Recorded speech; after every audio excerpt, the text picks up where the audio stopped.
नमस्कार दोस्तों, हर संडे की तरह आपके साथ जुड़ चुका हूँ। आज मैं प्रतापगढ़ में हूँ। छत्रपति शिवाजी महाराज का ये बहुत पुराना और नामचीन किला है।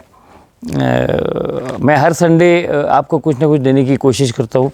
वजह यही होती है कि while running the bank you get a strategic advantage as to how you are going to manage the bank. मैं हर बार कुछ ना कुछ ऐसे पॉइंट्स आपको देने की कोशिश करता हूँ जिससे आप अलर्ट हो जाए। इसी सब्जेक्ट के बारे में मैं आज एक नए विषय पे थोड़ी बात आपसे करूँगा।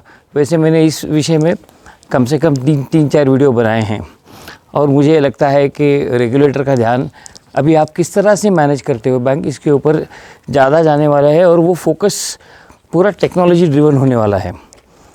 You know that a few years ago Reserve Bank of India insisted post PMC event that the NPA classification and identification should be system based, barring smaller banks of size 100 crores and less.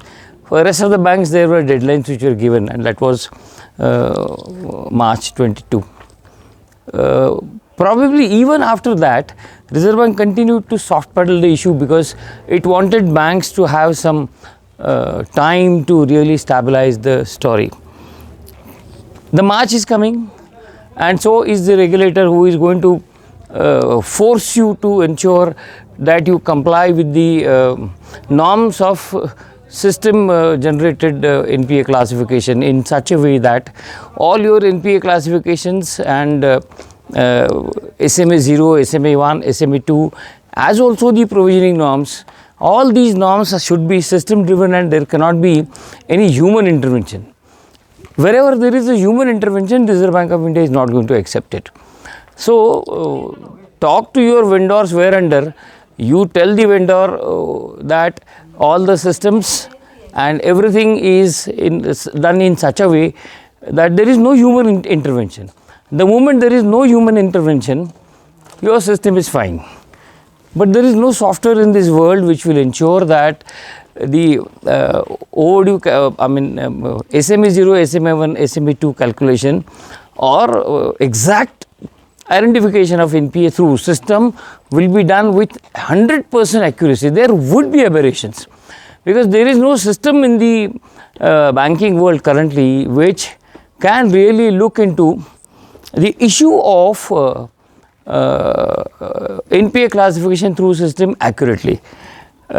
Because we urban cooperative banks typically have couple of products which cannot be factored into the system. जैसे कि ballooning जब आप repayment देते हो, ballooning repayment देते हो, तो वो बलूनिंग रीपेमेंट जब आप देते हो तो सिस्टम पिकअप नहीं करता है। सेकेंडली, सिस्टम में और एक प्रॉब्लम होती है, हर एक सॉफ्टवेयर में अलग अलग तरह की प्रॉब्लम है।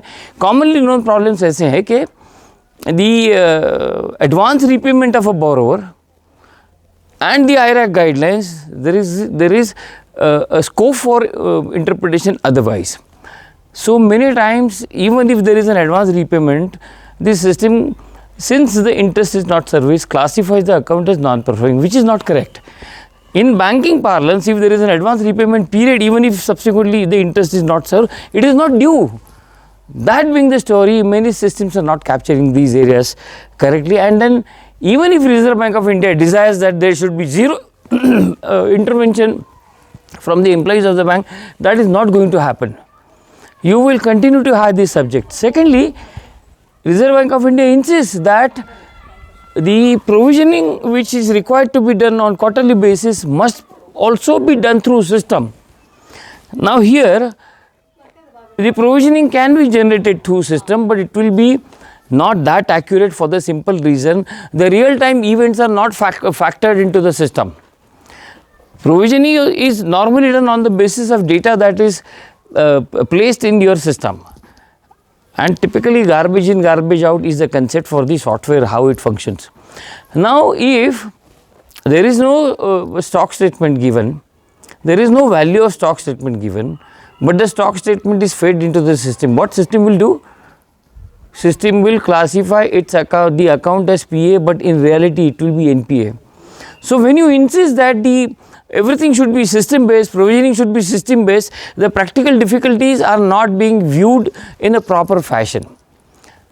As a banker, let me tell you, whenever you tinker with the system generated NPAs, it is your job to ensure that you have a board approved policy in place as to if at all system generated aberrations are coming, who will make the changes, who will be the responsible, which committee of the board will take into account the deviations in the systems classification.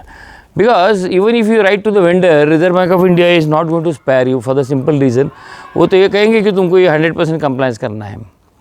100% compliance होना बहुत मुश्किल है, तो वो 0.01% के compliance के लिए क्या करना पड़ेगा? Record keeping, evidences keeping, system generated log keeping, that will save you.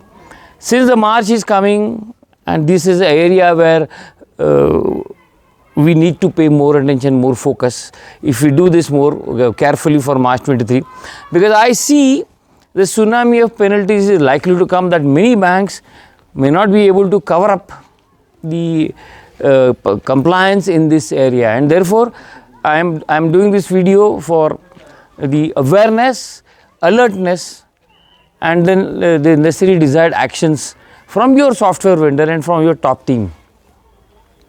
हमेशा मैं कुछ ऐसे विचार देने की कोशिश करता हूँ. आइडिया ये होती है कि आपकी बैंक तंदुरुस्त रहे, आप कंप्लायंट रहे. Follow the rules of the game, there is no issue at all.